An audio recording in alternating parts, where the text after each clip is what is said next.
Hello everyone, welcome to Focus Study Centre. आज आपको हम बताएंगे क्लास 10th का जो बायोलॉजी चैप्टर 7 है, यानी कि चैप्टर ये 3 है, जो है जीव जनन कैसे करते हैं। इस चैप्टर से हम आपको बोर्ड एग्जाम 2026 के लिए मोस्ट इंपॉर्टेंट क्वेश्चन बताएंगे। जैसा कि आप लोग जानते हैं, ठंड बहुत ज़्यादा है, जिसकी वजह से पढ़ाई लिखाई करने का मन नहीं करता है। इसलिए मैं आपके लिए मोस्ट इंपॉर्टेंट क्वेश्चन लेकर आऊँगा, जिससे आप क्या करेंगे, परीक्षा में अच्छे मार्क्स प्राप्त कर सकते हैं। तो आप क्या करिए, बस लेक्चर को अच्छे से देखिए, समझिए और याद रखिए। ठीक है, तो चलिए इसमें देखते हैं पहला क्वेश्चन क्या है। और हाँ, एक बात और, लाइक सब्सक्राइब और शेयर कर दीजिएगा। तो पहला इसमें क्वेश्चन है, प्रजनन क्या है, यह कितने प्रकार का होता है। तो प्रजनन या जनन, ठीक है ना, प्रजनन या जनन, बात एक ही है। जनन पूछे तो भी, प्रजनन पूछे तो भी आपको यही परिभाषा लिखना है। तो देखिए, किसी जीव द्वारा अपने जैसी संतान यानी शिशु उत्पन्न करने की प्रक्रिया को क्या कहते हैं, जनन कहते हैं या प्रजनन कहते हैं। अपने जैसे संतान उत्पन्न करते हैं जब, यानी बच्चे पैदा करते हैं जब, तो इसी को हम बोलते हैं क्या, प्रजनन या जनन। ये देखिए, जनन जो होता है दो प्रकार का होता है, एक होता है लैंगिक जनन, एक होता है अलैंगिक जनन। ठीक है,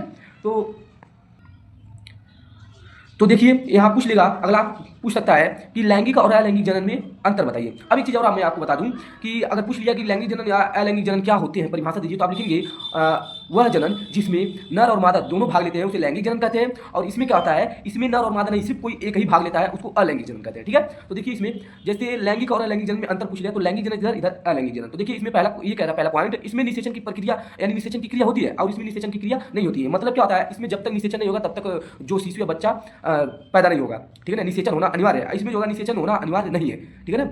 अब दूसरा देखिए, इस जनन से दो जीव भाग लेते हैं, दो जीव इसमें भाग लेते हैं, नर मादा, और इसमें केवल एक ही जीव भाग लेता है। ठीक है ना, कोई भी। इसमें देखिए, इसमें भ्रूण का विकास होता है और इसमें भ्रूण का विकास नहीं होता है। इसमें युग्मक बनते हैं और इसमें युग्मक नहीं बनते। युग्मक का मतलब ये हुआ कि जब कोई एक जो होगा नर का और एक मादा का, जो शुक्राणु या अंडाणु होते हैं, ठीक है ना, उन्हीं की एक को हम बोलते हैं युग्मक। जैसे नर वाला हो गया शुक्राणु, तो उसको युग्मक बोलेंगे, मादा वाला अंडाणु उसको युग्मक बोलेंगे। ठीक है ना, और इसमें युग्मक भाग नहीं लेते। और युग्मनज एक शब्द आता है, युग्मनज का मतलब युग्मनज का मतलब ये होता है कि जब शुक्राणु और अंडाणु जब दोनों मिल जाए तो उसको युग्मनज बोला जाता है। ठीक है ना। अब देखिए इसमें क्या पूछेगा, परागण क्या है, इसके विभिन्न प्रकारों को समझाइए। तो परागण देखिए क्या होता है, एक पुष्प के परागकण जब उसी जाति के अन्य पुष्प के वर्तिकाग्र पर पहुंचते हैं। ध्यान से मैं इसको बताऊंगा अभी चित्र की सहायता से। जब क्या बोलता है कि एक पुष्प के परागकण, जो परागकण होते हैं, वो जब उसी पुष्प के अन्य पुष्पों के वर्तिकाग्र पर क्या होते हैं, पहुंचते हैं। अभी मैं इसको समझाऊंगा, पहुंचते हैं, तो इस क्रिया को हम बोलते हैं क्या, परागण। अभी मैं आपको समझा रहा हूँ। देखिए यहाँ पर मान लीजिए कि ये कोई एक पुष्प है, ये मान लीजिए एक कोई पुष्प है, ठीक है, और इसी में एक कोई दूसरा पुष्प है, इसी में देखिए कोई दूसरा पुष्प है,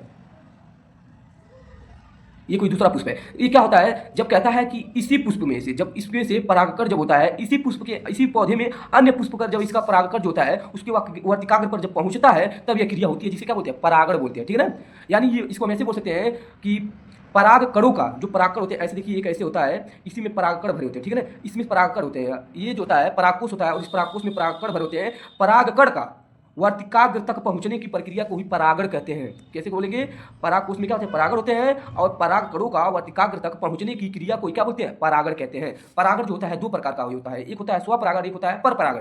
स्वपरागण का मतलब होता है, जैसे मैं अभी आपको एग्जांपल दूंगा, इसी को बोलते हैं स्वपरागण। मतलब इसी के तो भाग है, ये पौधा जो है, इस पौधे में तो दोनों निकले हैं, तो इसी का जब निषेचन इसी से हो जाए, इसका जब होता है, इसमें ही इसका कण जो होता है इसी के वर्तिकाग्र पर पहुंच जाए, इसको बोलते हैं स्वपरागण। और जब मान लीजिए कि एक पुष्प यहाँ पर है, ये एक पुष्प यहाँ पर है, ठीक है, और एक दूसरा पुष्प यहाँ पर है, ये दूसरा पुष्प है।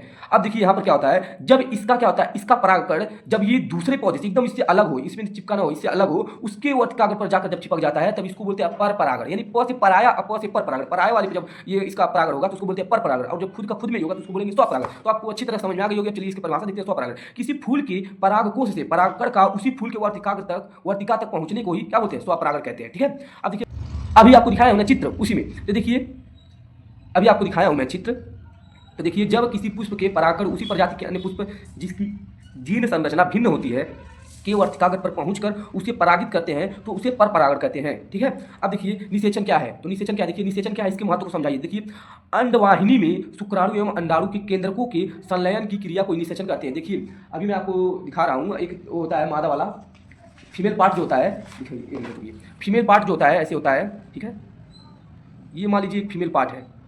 अब यहाँ पर क्या होता है, ऐसे यहाँ पर ऐसे निकल लेता है, और यहाँ पर क्या होता है, यहाँ पर ऐसे अंडाणु लगे रहते हैं। ठीक है ना,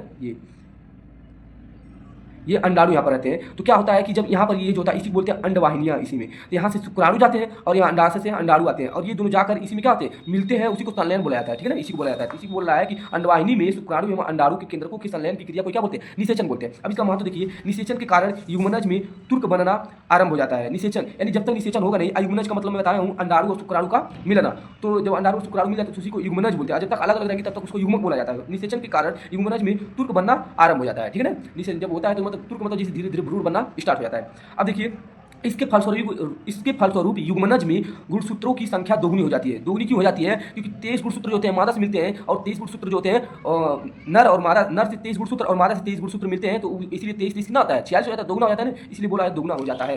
अगला है कि अंडे की परिधि में पुनः परिवर्तन होता है। जो अंडे की परिधि होती है वो पुनः परिवर्तन मतलब बढ़ने लगता है, जिससे अन्य शुक्राणु निषेचित अंडे में नहीं आते हैं। ठीक है ना, परिवर्तन होता है और ठोस होने लगता है, जिसकी वजह से उसमें क्या होता है, दूसरे जो होते हैं अंडाणु या शुक्राणु नहीं आ सकते हैं। निषेचन के फलस्वरूप बिटेलाइन जो होता है झिल्ली अंडे से अलग हो जाती है। जो बिटेलाइन झिल्ली अंडे से क्या होती है, अलग हो जाती है, जिससे अंडा इसके अंदर घूम सकता है। अंडा इसके अंदर क्या हो सकता है, घूम सकता है। झिल्ली क्या हो जाती है, जब अंडे से अलग हो जाती है तब उपापचय क्रिया की गति में वृद्धि होती है। उपापचय क्रिया की यानी टूट फूट की क्रिया में क्या होती है, वृद्धि होती है। ठीक है, ये था इसमें अंडे का निषेचन के महत्व थे। अब देखिए यहाँ पेपर में पूछ लेता है कि पुष्प की अनुदैर्घ्य रेखा नामांकित चित्र बनाइए। पुष्प का अनुदैर्घ्य रेखा नामांकित चित्र मतलब ऐसे चित्र बना देना। आपको ये चित्र अगर नहीं बनाएगा तो आप किसी भी तरह के ऐसे एक चित्र बनाएगा, ऐसे बनाइएगा। देखिए ये जो होता है ये सुराही की तरह थोड़ा बना दीजिएगा। ठीक है ना, इसको बोलते हैं वर्तिकाग बोलते हैं। ठीक है ना, वर्तिकाग्र, इसको वर्तिका बोलते हैं। ठीक है ना, इसको अंडाशय बोलते हैं। अब यहाँ पर देखिए ये जो होता है इस पे जो रहता है, ये किस पे रहता है, पुष्पासन पे क्या रहता है, बैठा रहता है पुष्पासन। और ये क्या है, तंतु है इसकी।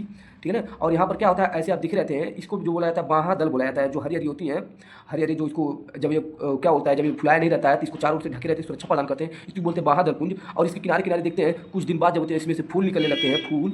ठीक है, इसमें से फूल निकलने लगते हैं ऐसे से। ठीक है, ये है। और देखिए यहाँ पर जो होता है इसी वर्तिकाग्र में, और यहाँ पर देखिए यहाँ से पतले पतले ऐसे निकले रहते हैं, इसी को जो बोला जाता है, इसी को बोला जाता है पुंकेसर। ये जो होता है पुंकेसर, और इसी में अंडा जो परागकण होते हैं इसी में भरे रहते हैं। ठीक है, तो इसका चित्र बना देना है। इसका नाम जो है इसको लिख देंगे पंखुड़ी, या बोल सकते हैं आप दल बोल सकते हैं, दल। इसको बोलते हैं बाहादल बोल सकते हैं। ठीक है, इसको बोल सकते हैं अंडाशय इसको बोल सकते हैं। ठीक है, और देखिए और क्या इसमें, इसको बोलते हैं पुष्पासन, जिसमें पुष्प बैठता है उसको पुष्पासन बोलते हैं। ठीक है, इसको बोलते हैं पुतंतु बोलते हैं, पुतंतु इसको बोलते हैं, पुतंतु इसको बोलते हैं। ठीक है ना, इसको बोलते हैं पराग कोश इसको बोला जाता है। इसको पराग कोश इसमें भरा रहता है, पराग कण भरा रहता है। ठीक है ना, इसको बोलते हैं वर्तिकाग्र इसको बोलते हैं। और ये जो होता है सुराही तरह, इसको वर्तिका बोलते हैं,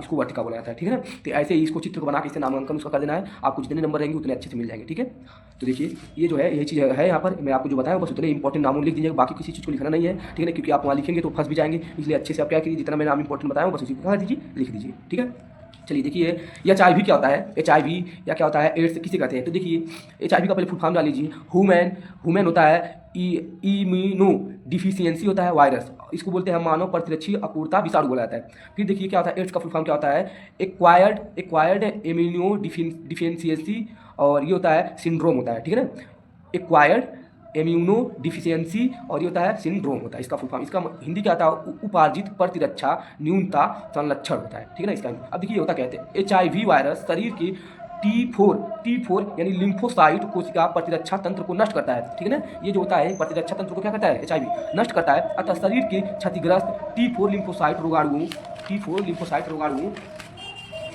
रोगाणुओं के संक्रमण का सामना करने में असफल रहती है और शरीर की प्रतिरक्षा क्षमता समाप्त हो जाती है। HIV वायरस को सर्वप्रथम डॉक्टर मॉन्टेगेनर ने सहलिंगी पुष्प के लिम्फ नोड्स से अलग किया था और इसे LAV नाम दिया था, जिसका नाम होता है लिम्फो एडिनो वायरस। तो ये अगर HIV वायरस आपके अगर पेपर में आता है तो आपको इतना लिख देना है।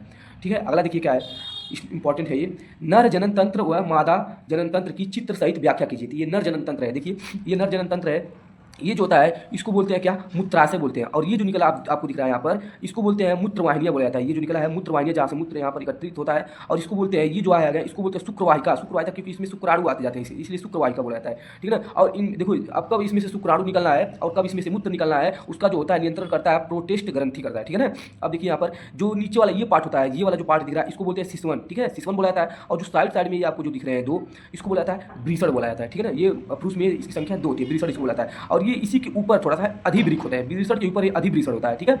और देखिए यहाँ पर जो होता है ये लिखा है अंडकोश की थैली, ये जो होता है अंडकोश की क्या होती है, थैली होती है, अंडकोश की थैली इसमें बोला जाता है। अब देखिए अगर आपको चित्र अगर आपको पेपर में आता है तो आप इसको आसानी से ऐसे देख के बना सकते हैं। देख लीजिए चित्र जो है यहाँ सिसवन बना देना है, ब्रीसर बना देना, अधिवृषण बना देना, मूत्र मार्ग बना देना, प्रोस्टेट ग्रंथि बना देना है, और ये मूत्रवाहिनियाँ बना देना, शुक्रवाहिनियाँ बना देना, और ये मूत्राशय बना के बस इतना ही छोड़ देना है, ठीक है ना, इतना ही बनाना है, बाकी कोई चीज़ नहीं लिखना। अब देखिए जो मैं आपको बताऊँ उसी की व्याख्या कर देना है। तो देखिए चित्र सहित बोला था, चित्र सहित व्याख्या करेंगे। देखिए पहला क्या है, पहला है नर जनन तंत्र। देखिए नर के शरीर का वह भाग जो जनन की क्रिया में क्या करता है, भाग लेता है, संयुक्त रूप से नर जनन तंत्र कहलाता है। नर जनन तंत्र बनाने वाले अंग जो नर जनन क्रिया में भाग लेते हैं नर जननांग कहलाते हैं, ठीक है ना। यह निम्न प्रकार के होते हैं। देखिए ये पहला होता है ब्रीसर, जिसको टेस्टिस बोला जाता है। यह नर जनन तंत्र प्रमुख भाग होता है, नर जनन तंत्र का एक प्रमुख भाग होता है। इसमें टेस्टोस्टेरोन नामक हार्मोन का स्राव होता है। तो ये भी पूछा जाता है ब्रीसर से किस हार्मोन का स्राव होता है, तो टेस्टोस्टेरोन नामक हार्मोन का स्राव होता है। इनकी संख्या कितनी होती है, 2 होती है, अभी आपको बताया वो 2 होती है। अधिवृक्क देखिए क्या होता है, यह ब्रीसर के ऊपर ही दिखाया हूँ, ब्रीसर के ऊपर ही संरचना होती है। इसमें शुक्राणु परिपक्व होते हैं, मतलब ऐसे कह सकते हैं कि इसमें बढ़ते हैं या ताकतवर होते हैं, ऐसे कह सकते हैं, ठीक है। अगला देखिए क्या है, शुक्राशय क्या होती है। देखिए ये क्या होता है, यह ब्रीसर तथा अधिब्रीसर में बने शुक्राणु को शुक्राशय तक क्या करते हैं, ले जाते हैं। शुक्रवाहिनियाँ जो क्या करती है, ये ब्रीसर तथा अधिब्रीसर में जो शुक्राणु बनते हैं उनको क्या करती है, लेकर जाती है, ठीक है ना, शुक्राशय तक लेकर जाती है शुक्रवाहिनियाँ, शुक्राशय तक। शुक्रवाहिनियाँ, वाहिनियाँ मतलब वाहन, तो शुक्राशय को ले जाने वाला वाहन जो होता है उसी को बोलते हैं शुक्रवाहिनी, और कहाँ तक ले जाते हैं, शुक्राशय तक। अब देखिए शुक्राशय क्या होता है, यह एक ग्रंथि होती है जिसमें शुक्राणु लंबे समय तक क्या रहते हैं, सुरक्षित रहते हैं तथा इनका पोषण होता है। इसमें शुक्राशय द्रव होता है, ठीक है ना, उसमें जो शुक्राशय द्रव होता है और उसमें क्या होता है, एकत्रित होते रहते हैं। अब देखिए मूत्रवाहिनियाँ क्या होती है, यह मूत्र तथा शुक्राणु को बाहर निकालने की क्या होती है, नली होती है। मूत्रवाहिनियाँ दोनों, यही से शुक्राणु भी और यही से मूत्र दोनों निकलते हैं, लेकिन इनको कंट्रोल कौन करता है कि कब निकलना है शुक्राणु को और कब निकलना है मूत्र को, तो वो होता है प्रोटेस्ट ग्रंथि होती है। सीसन देखिए क्या होता है, सीसन यह बाह्य जनन तंत्र के रूप में होता है, जो एक नली के रूप में शुक्राणु को गर्भाशय तक क्या करता है, पहुंचाता है। क्योंकि शुक्राणु जो होते हैं वो महिला के जो महिला का पार्ट होता है उसमें पहुंचाने के लिए काम आता है सीसन जो होता है, इसलिए इसको क्या बोला, गर्भाशय तक पहुंचाने का काम करता है गर्भाशय तक। अगला देखिए प्रोटेस्ट ग्रंथि क्या होती है, प्रोटेस्ट ग्रंथि क्या होता है, यह एक ब्राह्मस्राव ग्रंथि होती है जो एक सफेद तरल पदार्थ स्राव करती है, जो वीर्य का 25 से 30% हिस्सा क्या करती है, बनाती है। तो यही बनाता है 20 का 30। लास्ट क्वेश्चन है और ये भी इंपॉर्टेंट है, दूसरा उसी में क्वेश्चन था कि मादा जननांग तंत्र को भी समझाइए। तो ये देखिए मादा जननांग तंत्र है, ठीक है ना। ये चित्र थोड़ा स्पष्ट नहीं दिखाई देता होगा, लेकिन मैं आपको बता रहा हूँ, ये जो होता है इसको बोलते हैं योनि, ठीक है ना, ये योनि है। और ये देखिए ये यहाँ पर दिखाना है, जो यहाँ पर ये रहता है इसी को बोलते हैं अंडवाहिनियाँ। ये जो होता है यहाँ पर अंडवाहिनी, क्योंकि ये क्या करते हैं, यहाँ से अंडाशय से यहाँ पर आकर रुकते हैं। और ये जो होता है ये लिखा है गर्भाशय, ये गर्भाशय लिखा है, ठीक है। और ये जो होता है इसी को ये लिखा गया अंडाशय, ये अंडाशय लिखा है, ठीक है।